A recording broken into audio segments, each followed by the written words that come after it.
Boleh. Tempat yang saya suka. Dekat-dekat sini. Dekat sini Sambil Putra Mall. Apa?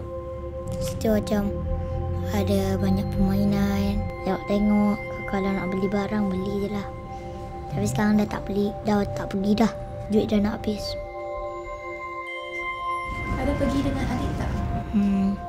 Pernah tapi tak banyak. Dia datang sini. Siapa saya? Tempat kegemaran saya dekat KLCC. Hello. Dekat Caukit lah. Yelah, KLCC lah. Mana lah Caukit? Cokit lah, dia cokit sekejap je. Dia sampai sana 5 minit je. Dekat tempat cokit. Tempat kan.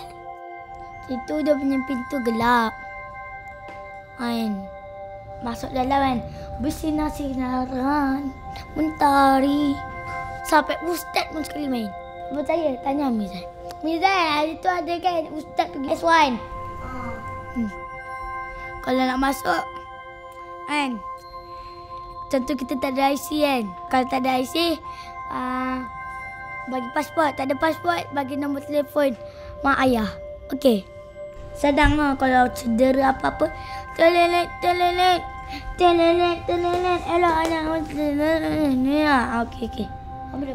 Senang bawa hospital Nino.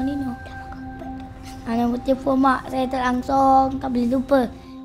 Kenapa tak boleh lupa? Sebab dah jadi kenangan. Lalu ada indah bersamamu, menangis air matamu. Itulah.